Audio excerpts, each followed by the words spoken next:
Assalamualaikum warahmatullahi wabarakatuh. Di malam ni sekali lagi kami bersama dengan sahabat-sahabat untuk kita membicarakan tentang isu-isu semasa. Beberapa soalan telah pun disediakan oleh sahabat-sahabat yang hadir pada malam ini. Dan tuan-tuan di rumah juga boleh juga mengajukan soalan-soalan yang akan dibaca oleh teman-teman saya yang hadir pada hari ini, untuk kita sama-sama membuat pencerahan terhadap isu-isu semasa, insya-Allah. Okey, silakan. Bismillahirrahmanirrahim. Assalamualaikum Datuk. Assalamualaikum warahmatullahi wabarakatuh. Datuk, soalan pertama. Dengar khabar permohonan Datuk untuk sertai UMNO ditolak oleh Majlis Tertinggi UMNO. Boleh Datuk ulas sedikit? Belum tolak habis. Okey, pertamanya saya ucap terima kasih lah. Saya ucap terima kasih kepada Timbalan Presiden UMNO yang telah pun buat kali pertama. Sebenarnya sebelum ni saya telah mengutuskan 3 surat melalui peguam saya untuk memohon menjadi ahli UMNO balik dan meminta supaya jawatan saya dipulangkan. Kemudian satu rombongan daripada Laskar Cyber juga telah memohon untuk berjumpa dengan Presiden.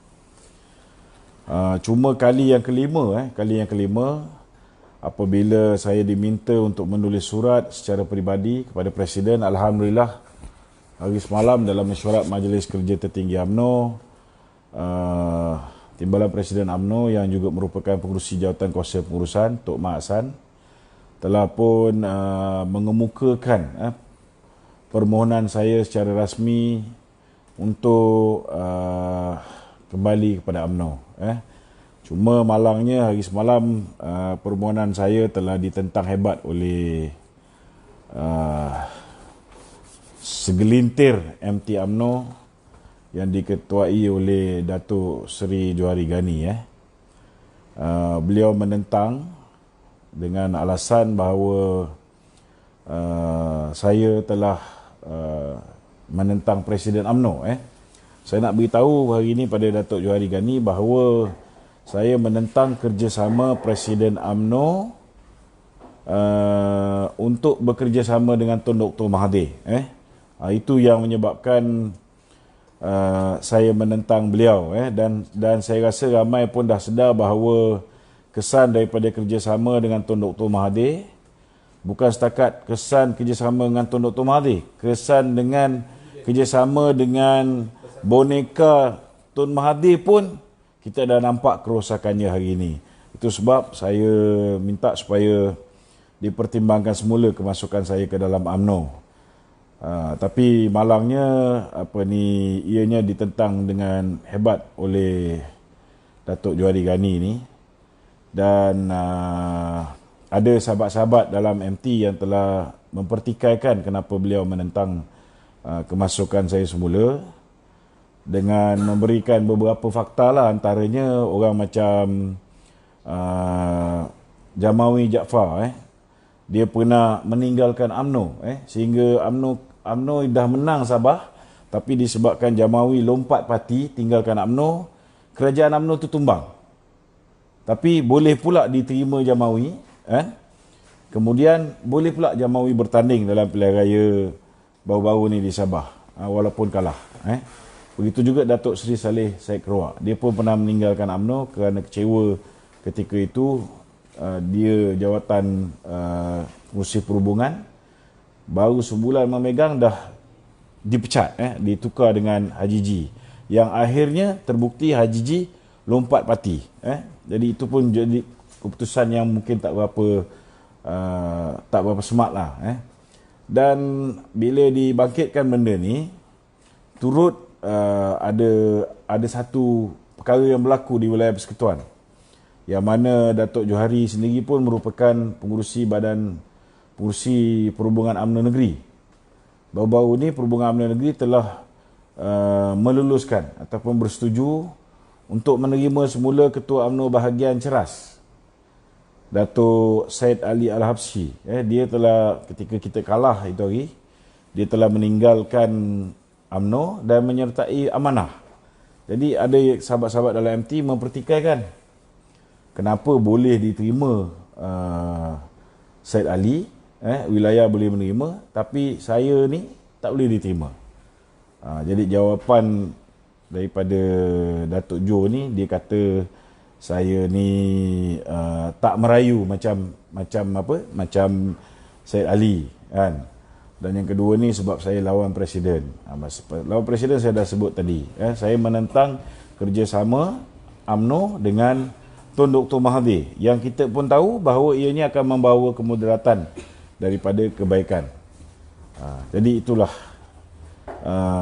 hari semalam boleh dikatakan sebenarnya Tok Mat membacakan keputusan Jawatan Kuasa Disiplin Parti.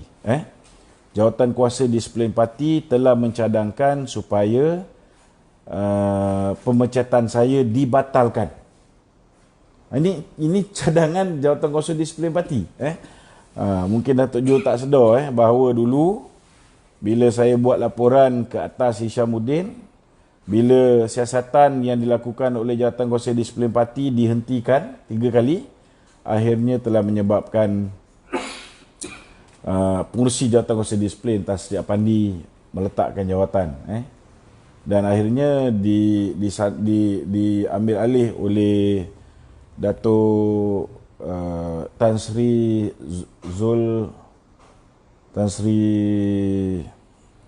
Setiawangsa ni Zul Hasnan Rafiq, Tan Sri Zul Hasnan Rafiq. So Tan Sri Zul Hasnan Rafiq telah mencadangkan supaya saya punya pemecatan dibatalkan oleh MT, sebab ketika nak memecat saya tu, ada yang bukan MT, contohnya macam Syahidan Kasim, dia ketua perhubungan tapi dia bukan MT, dia pun angkat tangan, ada beberapa orang lagi.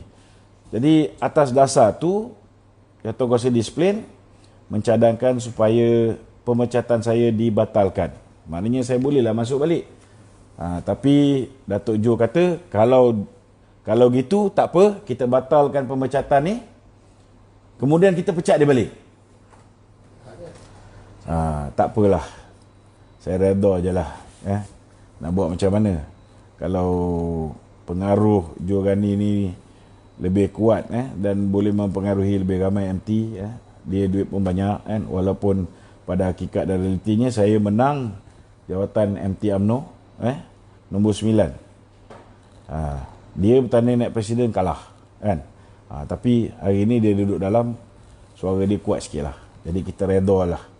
Bagi penyokong-penyokong saya nak beritahu esok masih ada, esok masih ada. Biarlah orang buat macam ni kat kita, kan. Jangan bimbang.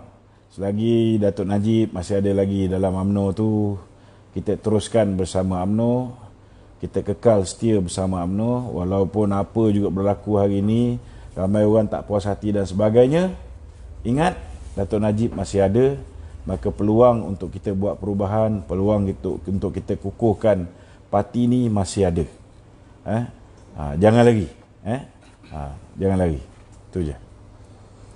Datuk, kenapa Datuk Johari marah sangat dengan Datuk?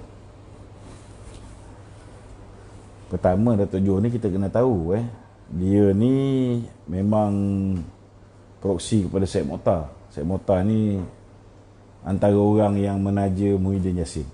Kalau kita tengok Afandi Zahari, pegawai dia pun memang campaign manager Muhyiddin Yassin. Dan dia pun itu hari hampir-hampir lepas dia kalah naik presiden tu, hampir-hampir nak masuk Parti Bunga. Lebih kuranglah sama spesies dengan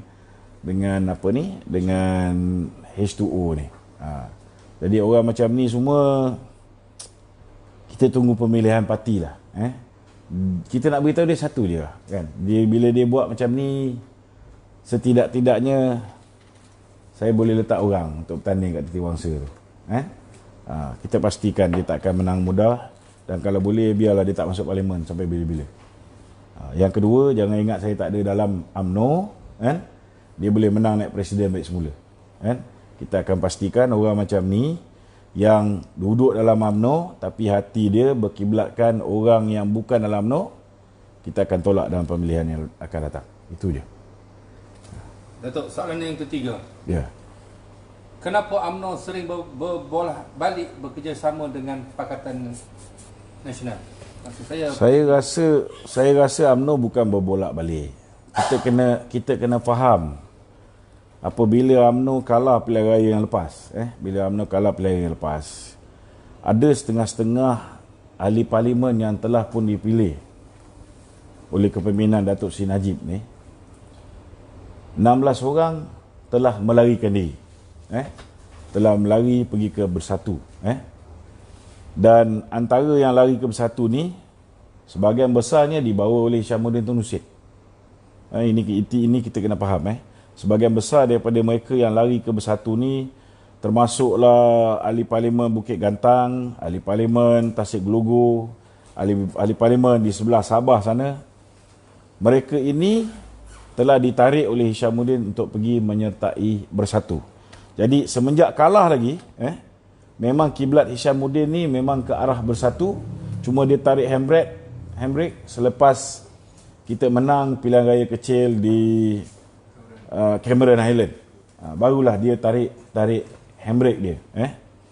Tapi dia dah ke arah sana. Dia dah ke arah sana. Jadi begitu juga apa yang berlaku malam tadi. Saya rasa dari segi strategi dia ada sikit silap. Kalau saya sepatutnya kita buat mesyuarat MT dulu. Jadi mesyuarat MT sekarang ni ahli akaumbi UMNO ni dah tak boleh tahan dengan penganiayaan yang dilakukan ke atas UMNO. Bagaimana UMNO diperlekeh, diperkotak-katikkan, dibuli oleh Muhyiddin, ditikam belakang dan macam-macam yang dibuat oleh Muhyiddin ni, ramai yang tak puas hati. Tapi masalahnya bila dibuat mesyuarat MP UMNO dulu, sebelum mesyuarat MT UMNO, yang ini ada sedikit problem. Kerana saya nak beritahu daripada 43 MT UMNO ni, 43 MP UMNO campur 2 daripada MCA, 1 daripada MIC, sebahagian daripada mereka ini telah pun boleh dikatakan mereka ni makan gaji dengan Hishamuddin lah, senang cerita lah. Dibayar setiap bulan. Hishamuddin ni memang tiap-tiap bulan bayar gaji MP ni. Ada setengah ketua bahagian pun mendapat pendapatan bulanan. Ada setengah ketua pemuda pun sama juga mendapat pendapatan bulanan. Ada setengah ketua puteri, ketua wanita pun mendapat pendapatan bulanan daripada Hishamuddin. Jadi memang sebahagian besar tu kiblat dia Hishamuddin. So mereka ni apa pun terjadi, mereka tidak akan bawa aspirasi parti. Dia akan bawa aspirasi Hishamuddin Tun Hussein. Itu kena faham. Jadi bagi saya lah, kalau nak ikutkan, teruslah buat mesyuarat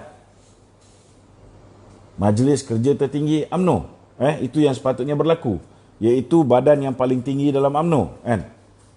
Jadi apa yang diputuskan oleh badan ini wajib diikut oleh MP UMNO. Tapi bila mesyuarat dimulakan dengan mesyuarat MP UMNO yang sebahagian besarnya berkiblatkan kepada Hishamuddin Tun Hussein, dan Hishamuddin Tun Hussein pula kita pun tahu kiblat dia bukan Presiden UMNO. Dia punya kesetiaan dia bukan kepada Presiden UMNO, walak dia bukan kepada Presiden UMNO, walak dia kepada Hishamuddin ni, sekarang ni walak dia kepada Muhyiddin. Dulu walak dia kepada Mahathir. Sekarang masih ada hubungan dengan Mahathir, tetapi disebabkan Mahathir pun dah mengangkat Muhyiddin sebagai Perdana Menteri, tetapi sekiranya kedudukan Muhyiddin ni tak selamat, ada kemungkinan besar nak letak Azmin pun dah susah, kerana dengan isu video semburit dia, maka ada kemungkinan besar Hishamuddin bila masa boleh diangkat menjadi Perdana Menteri, mewakili geng-geng Bersatu dan mereka yang pro kepada Mahathir ni. Jadi itu sebabnya apa pun UMNO nak buat hari ni, UMNO dah tak bebas macam dulu. Presiden UMNO betul dia boleh buat tindakan, katalah dia boleh bagi kata dua kepada Bersatu supaya mereka ni beri lebih peluang kepada kita untuk terlibat dalam pentadbiran negara, khususnya dalam bidang ekonomi dan sebagainya. Tetapi disebabkan ada pengkhianat dalam parti kita ni, yang kiblat dia ialah Hishamuddin Tun Hussein, kita walaupun ada ahli parlimen 43 orang, hakikat dia kita tak dapat menguasai walaupun separuh. Ini realiti yang berlaku hari ini. Itu sebabnya setengah-setengah orang beranggapan bahawa kita ni bolak-balik kan. Sebenarnya bukan bolak-balik. Tetapi kena ingat satu. Walaupun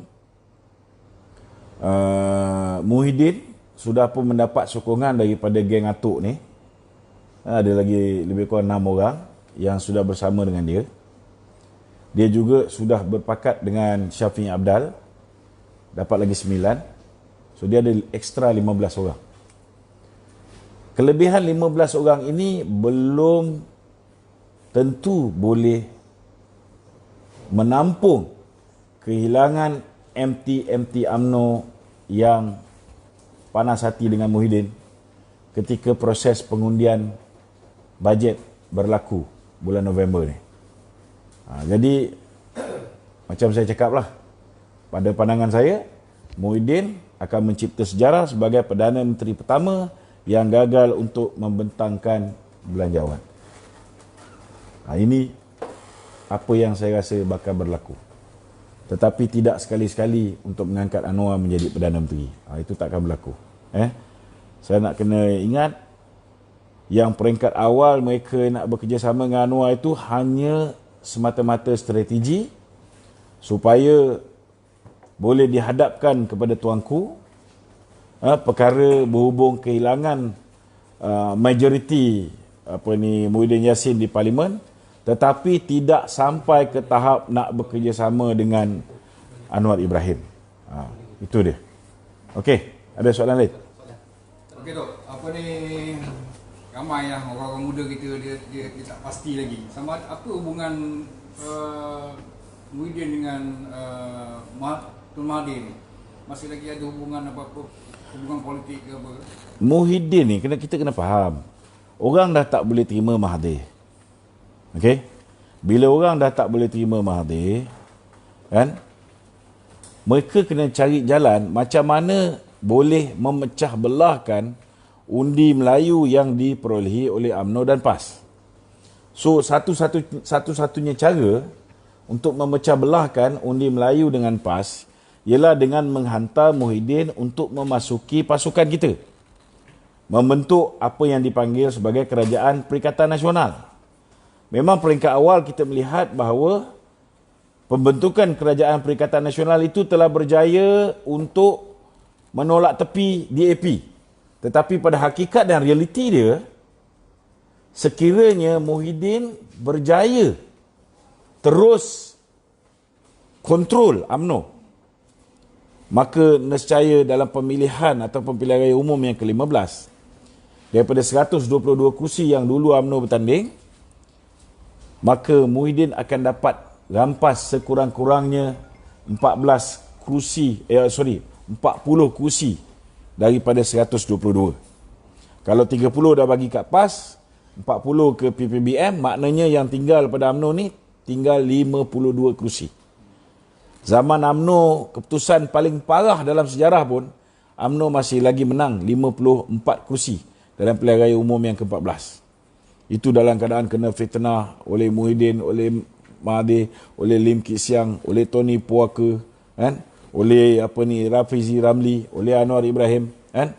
Bila puak-puak ni fitnah macam mana buruk pun pada UMNO masih boleh dapat 54 kursi. Tetapi sekiranya kita teruskan kerjasama dengan PPBM ni, maksimum UMNO boleh bertanding hanya 52 kursi.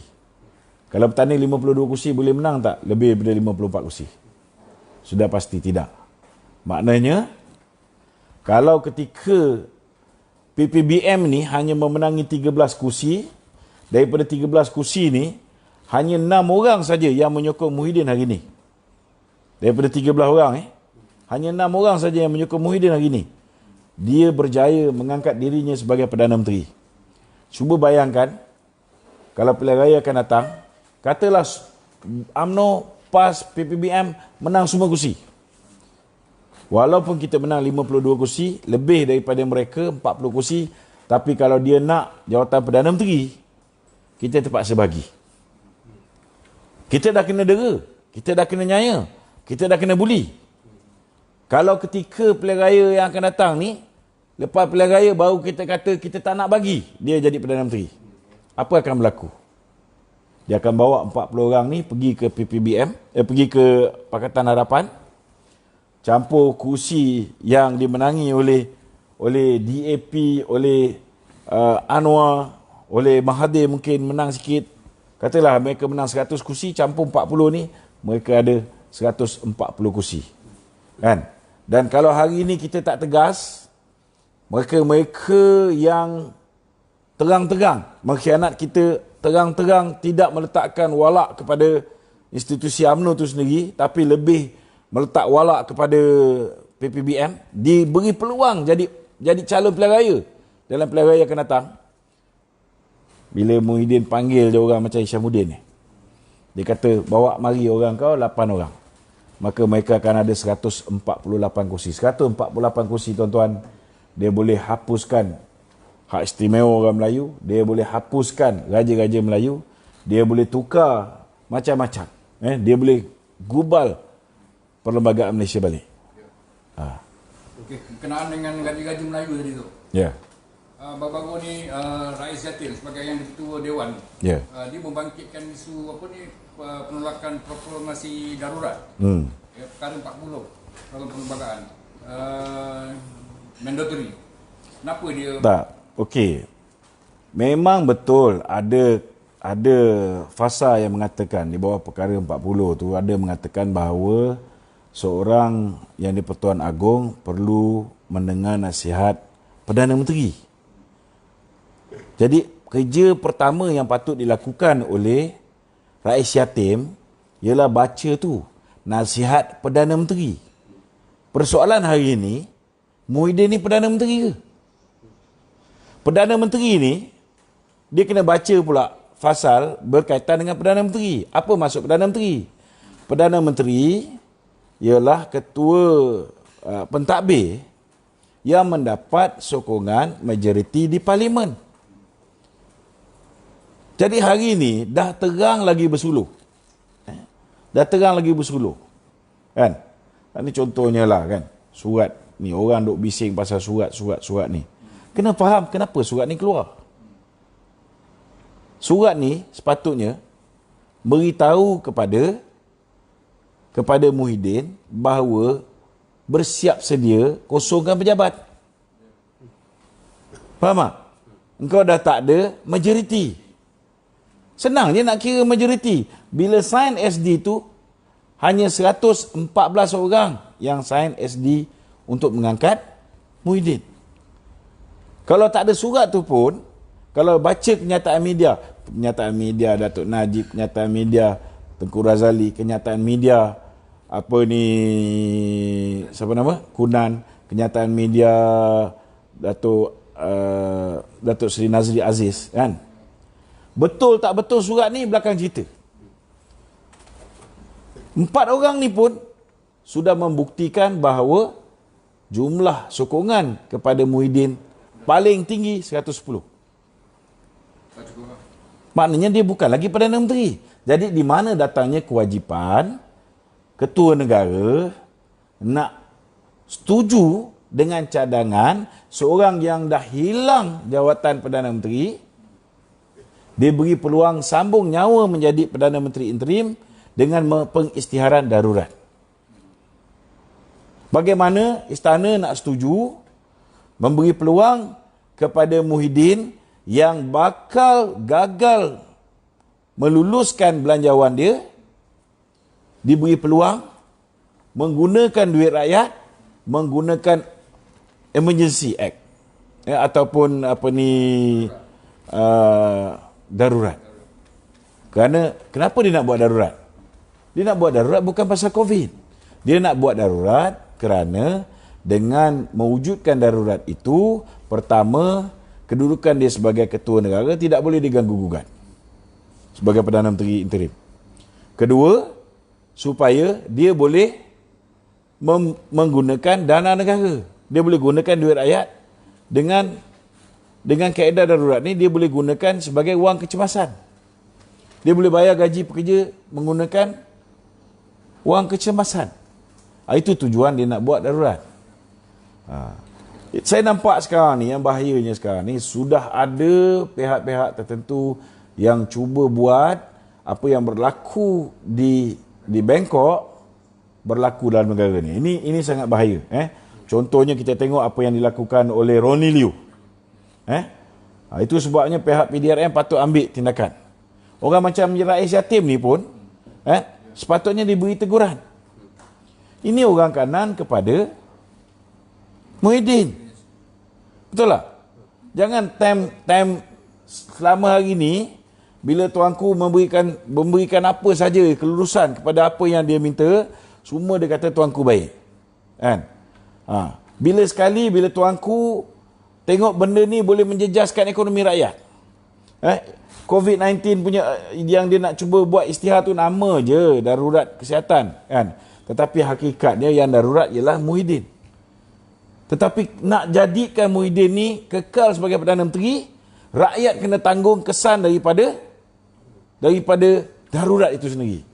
Itu sebabnya saya nasihat pada orang politik. Saya nak nasihat ni bukan pada pemimpin pembangkang, pemimpin DAP saja, termasuklah orang UMNO. Kena faham bahawa Malaysia ni mengamalkan raja berperlembagaan.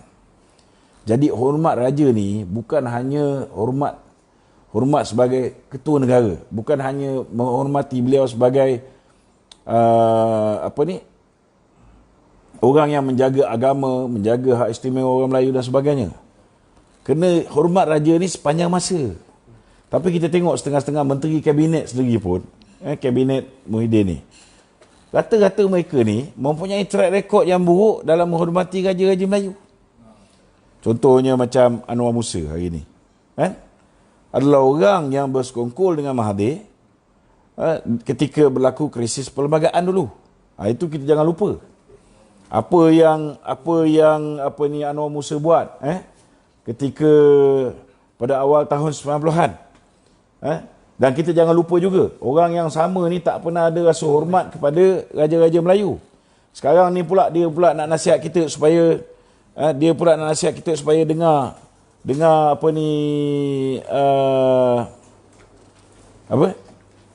pula raja-raja Melayu punya pandangan, kan?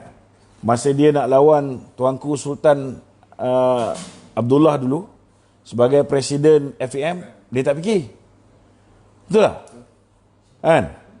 Dan jangan lupa juga antara menteri kabinet, KJ umpamanya, bila dia bertanding jawatan timbalan presiden FAM, dia langsung tak pernah fikir bahawa baginda Sultan Pahang arwah baik. Begitu juga dengan tuanku sekarang.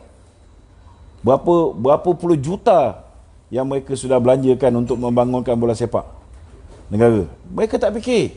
Sehingga akhirnya tuanku yang Tuan Agong sendiri sekarang ni terpaksa tarik diri untuk memberi laluan kepada KJ yang gairah sangat nak menjadi timbalan presiden FAM. Anwar Musa nasib baik, akhirnya dia tarik diri sebab nasihat daripada Perdana Menteri ketika itu Pak Lah. Ini semua sejarah-sejarah. Dan bila rakyat, walaupun lawan istana di medan ataupun arena sukan, itu pun sedikit sebanyak memberikan apa yang dipanggil sebagai menjadi role model sebagai orang yang tidak menghormati institusi diraja. Bibit-bibit derhaka tu dah ada. Jadi benda macam ni sepatutnya dielakkan oleh siapa juga, tak kira lah menteri kabinet ke, bukan menteri ke, kan? Jangan ada sedikit kelebihan dah rasa diri dia macam raja. Jadi kena bezakan. Pentadbir negara, buat kerja pentadbir negara, kan? Jangan ambil urusan istana. Istana pun saya rasa mereka pun tak nak ambil urusan kerja orang politik ni. Okey Tok, berbalik pada kemelut politik UMNO sendiri berkaitan dengan disiplin lah. Ya. Baru-baru ni kita ada dengar suara-suara sumbang lah mengatakan sepatutnya DSN Datuk Seri Najib sepatutnya dipecat lah kerana apa memberi pendapat yang salah. Kenapa tak pecat macam Datuk sendirilah kena pecat? Kalau Datuk Najib dipecat daripada UMNO, itu adalah merupakan rahmat. Rahmat. Kerana itulah yang saya tunggu. Kan? Saya tunggu Datuk Najib dipecat. Barulah kita boleh buat satu barisan yang bersih. Satu barisan yang tak macam sekarang ni. Asyik berlaga antara satu sama lain. Tak pernah mengukur baju di badan. Hari ni kita tengok Datuk Najib ni, kan? Orang yang rakyat biasa boleh nampak Datuk Najib ni permata. Rakyat biasa tahu apa yang beliau dah buat sepanjang tempoh 9 tahun jadi Perdana Menteri. Dia ubah negara daripada defisit setiap tahun.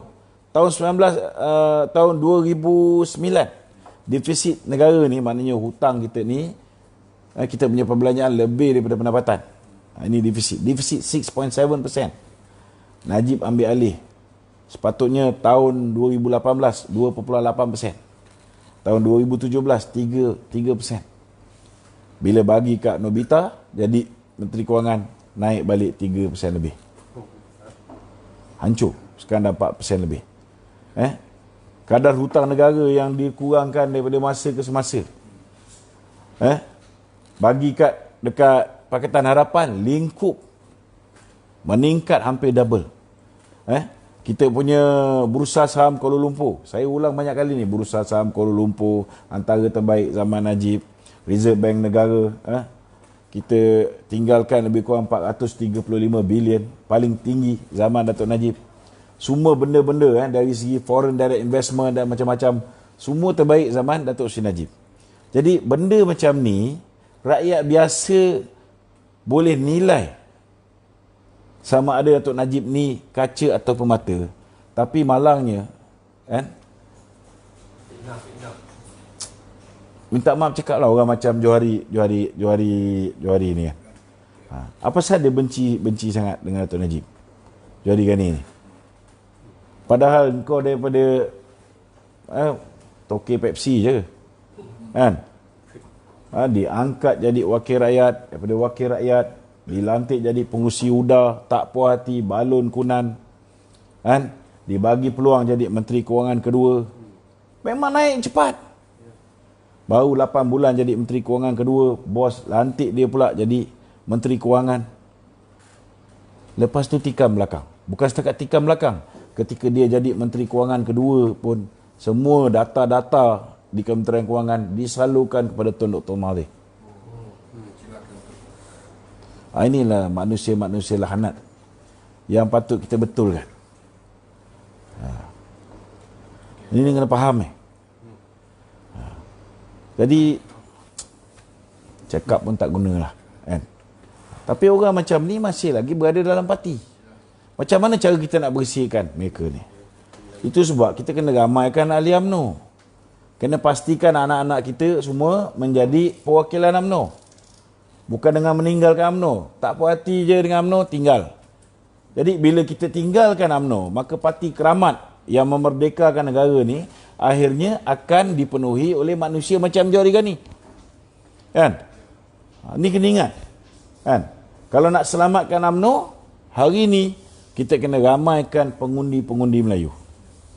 Hari ni kita kena ramaikan seberapa ramai anak-anak kita kena masuk jadi ahli UMNO, supaya mereka boleh mengundi di peringkat cawangan, dan perwakilan cawangan pergi ke perwakilan bahagian akan menentukan siapa yang bakal memimpin UMNO di masa akan datang. Kalau ada orang nak pecat Datuk Najib ni, silakan. Saya nak beritahu hari ni kekuatan Datuk Najib dengan kekuatan UMNO, kekuatan Datuk Najib jauh lebih besar.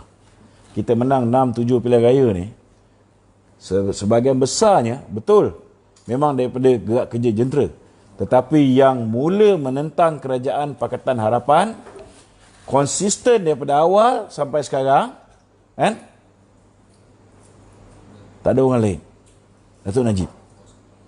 Kena ingat. Kerana aura dia lah hari ni, UMNO kembali mendapat tempat di hati rakyat. Kalau nak buang Datuk Najib, silakan. Itu satu rahmat. Kita boleh buat satu line up baru. Tak ada masalah. Betul. Kita tak perlu ambil orang macam Johari Gani dalam parti baru. Buang. Kalau beranilah. Tapi pemimpin UMNO pun bukan semua bahalul macam Johari Gani ni. Kan? Bukan semua otak fikir duit macam Johari Gani. Masih ramai dalam UMNO tu masih fikir pasal perjuangan. Itu sebabnya kita kena bertahan. Kan? Tak apalah dia tolak kita, tak kisah. Lepas ni kita tulis surat baru, kita merayu balik. Kan? Mana tahulah besok lusa makin ramai lagi hati orang UMNO ni, dilembutkan hati dia. Pemimpin-pemimpin UMNO ni boleh terima saya balik. Alhamdulillah. Tak terima pun nak buat macam mana? Takkan saya nak lawan dia orang. Takkan saya nak lawan UMNO pilihan raya akan datang. Kalau lawan Johari Gani, lain cerita. Kan? Kalau lawan Nikaji kat Paguh, insya-Allah. Kan? Kurang tapak tangan, niru ku tadahkan. Pilihlah. Okey, berkaitan dengan ini soalan terakhir. Berkaitan dengan syarat MT malam tadi lah, malam kemarin. Ya. Mengenai keputusan. Kau ni cakap macam aku masuk mesyuarat pula. Tak. Ini kita minta pandangan Datuk lah. Datuk lebih berpengalaman dalam tu. Apa akan jadi sekiranya kalau malam tadi keputusannya MT UMNO tarik diri daripada Pakatan Nasional? Apakah tindakan kemudian seterusnya? Rasa-rasa Datuk. Mana? Kalau malam tadi keputusan MT, Kita kena faham. Okey. Kita kali pertama berada dalam senario gawat macam ni. Dan tak pernah dalam sejarah Kebawah Duli Yang Maha Mulia, Yang di-Pertuan Agong, menolak permintaan atau cadangan daripada Perdana Menteri. Tak pernah. Itulah kali pertama kemarin, kan? Kita nampak surat istana. Kita nampak surat istana yang apa? Yang jelas menolak permintaan seorang Perdana Menteri, tapi ialah bahasa istana, dia tolak dengan berlapik. Walaupun dia menolak cadangan daripada Tan Sri Muhyiddin, kalau kita tengok ayat istana ni, dia susun baik. Macam contohnya lah kan, bila tuanku nasihatkan supaya Tun Dr. Mahathir, kan,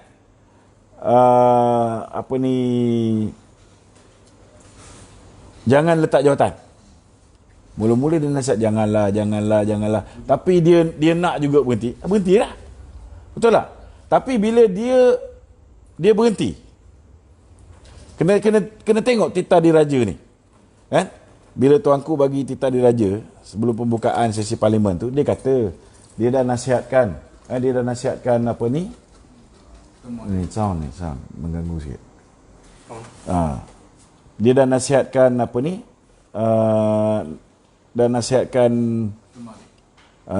Tun Mahathir, jangan letak jawatan. Itu dia bagi signal, dah nasihat tapi kau nak letak jawatan juga, kan? Janganlah pula berebut nak jadi Perdana Menteri balik.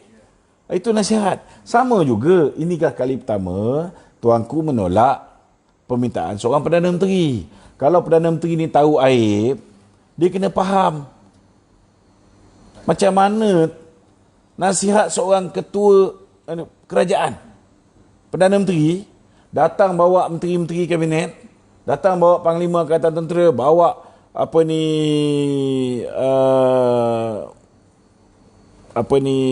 IGP, datang bawa Nur Hisham, Tan Sri Nur Hisham, Ketua Pengarah KKMF, Kesihatan, kan, pun ditolak. Kalau tak faham bahasa lagi, suruh berunduk cara baik kan. Tak tahulah. Tapi mestilah tuanku tulis dia punya istana punya bahasa, kerajaan telah menangani COVID dengan baik, maka tidak perlu nak beritahu selama hari ni kita tangani COVID dengan baik. Kita ni Malaysia, negara yang suhu dia tinggi. COVID ni 26 darjah Celsius dan ke atas, COVID ni mati. Faham tak? So, apa yang kita dah buat ni memadai. Kan? Memadai. Apa yang kita dah buat ni sudah memadai.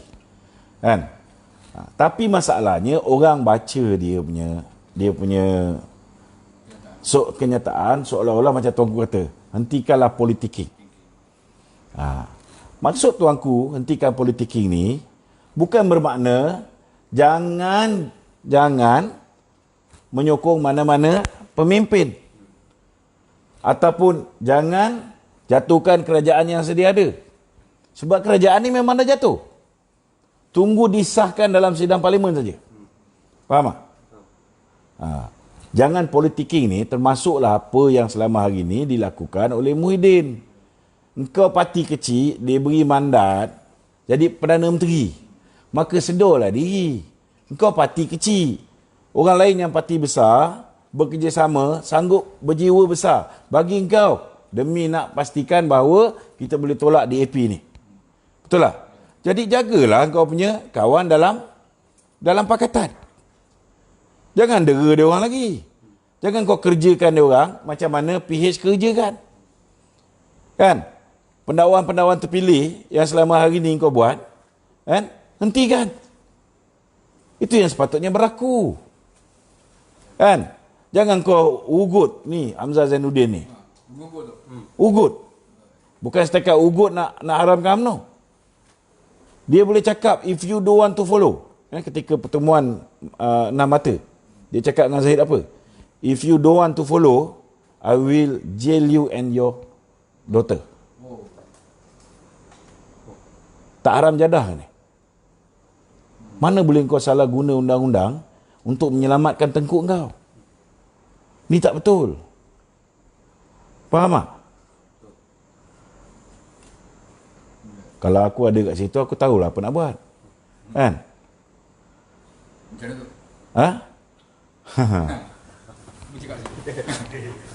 Betul lah. Mesyuarat belum apa-apa lagi, dia keluarkan isu.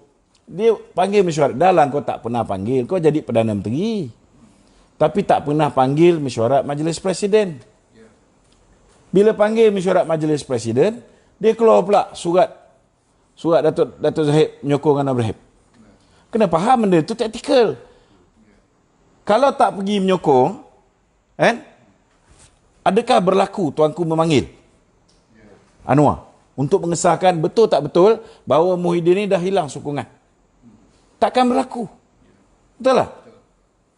That is tactical. For me, it's okay. Tactical. Kita bukan bodoh nak pergi sokong pelewat. Betul lah? Kalau aku jawab lah. Kalau Muhyiddin tanya kan, kenapa you tulis surat pada tuanku? Kenapa you sokong Anwar? Engkau main bini orang pun aku boleh sokong. Anwar ni belakang orang je. Kalau aku kan, kita bahasa kasar sikit kan. Sorry Ustaz. Kita bahasa kasar sikit. Kalau ada orang kau hajar kan, engkau parti kecil, menang baru 13 kursi, kau nak ajar orang yang menang 54 kursi. Boleh macam tu? Itu sebab tuanku cakap, stop the politicking. Maksud Datuk, politicking tu dituju kepada bersatu. Habis siapa yang pergi mengarahkan supaya kerajaan Sabah ni ditukar? Siapa arahkan? Apa punca UMNO tak puas hati ni? Bila mana Muhyiddin hantar Hamzah Zainuddin dengan si Nadim pergi ke Sabah. Dan kena ingat, Hamzah ni bukan setakat ugut nak haramkan UMNO, bukan setakat ugut Zahid. TYT Sabah pun dia ugut tau. TYT Sabah pun dia ugut. Anak beritahu ni. Kau boleh terima orang macam ni? Barwa ni dulu dalam UMNO lah. Dia naik pun pasal video bini dia bercakap dengan Anwar. Itu pasal dia takut Anwar jadi Perdana Menteri. Sebab salah satu sebab musnahnya politik Anwar ni kerana Mahathir gunakan video perbualan bini Hamzah Zainuddin dengan Anwar Ibrahim. Tahun bila tu tu? 97, 98. Sebelum keluar buku 50 dalil. Itu cerita dia. Itu sebab Hamzah kecut telur bila mana Anwar nak jadi Perdana Menteri. Kita pun bukan nak Anwar jadi Perdana Menteri. Tapi cukuplah. Sampai bila kita nak biarkan dia orang ni bully kita? Kan? Engkau lahir pun UMNO. Tergamak engkau nak haramkan UMNO. Tak haram jadah ke namanya ni? Kan?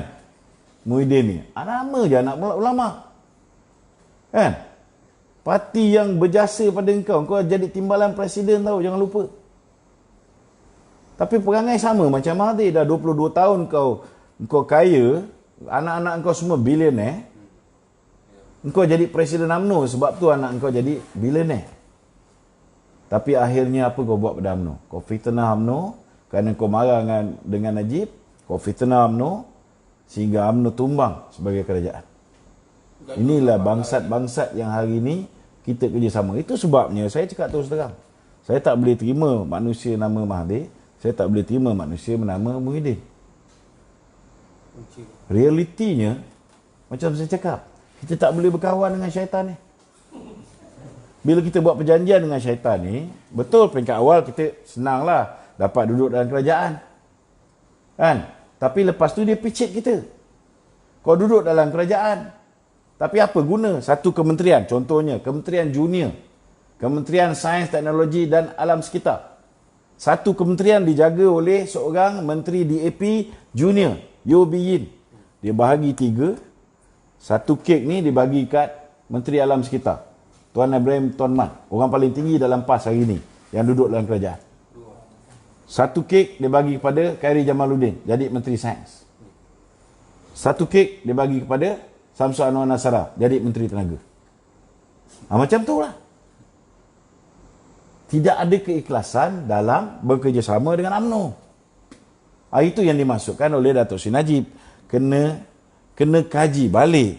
Kalau kita bekerjasama dengan PPBM, kalau nak teruskan menyokong PPBM, dia kena bagi kita peranan yang sepatutnya. Kita parti besar. Kalau misalnya kau tak bagi kita terlibat dalam ekonomi, rakyat lepas ni marah. Kau kena faham 30 bulan ni kan? Ni dah bulan berapa? Bulan 10. Orang dah start, bulan ni start kena bayar. Tapi kau dah arahkan orang, suruh duduk kat rumah. Itu hari 6 bulan, tak apa. Ada corona, ada apa ni? Moratorium. Betul tak? 6 bulan tak payah bayar kereta, tak payah bayar installment rumah, tak payah bayar pinjaman peribadi. Lepas ni kena bayar.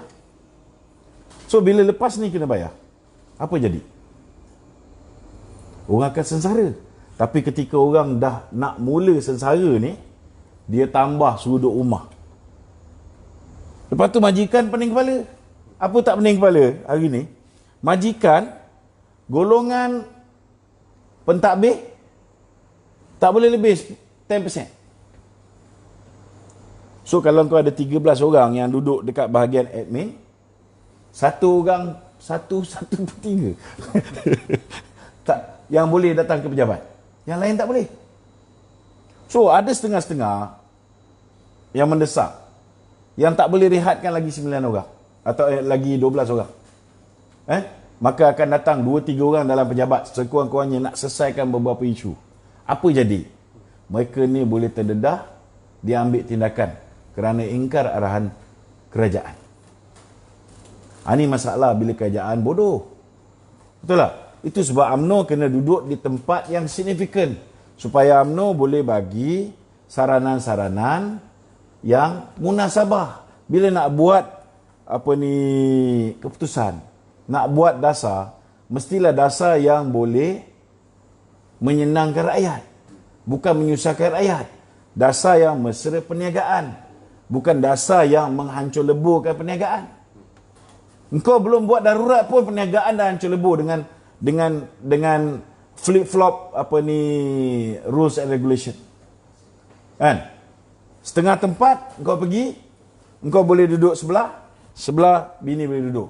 Setengah tempat bini tak boleh duduk sebelah, kena duduk belakang. Anak tak boleh bawa. Habis anak yang tak boleh bawa tu, siapa nak jaga kat rumah? Kalau kita tak mampu nak ada bibi. Macam mana? Macam mana nak ada bibi? Itu hari semua pekerja-pekerja asing diarahkan balik. Dia orang dah balik. Boleh masuk tak? Tak boleh.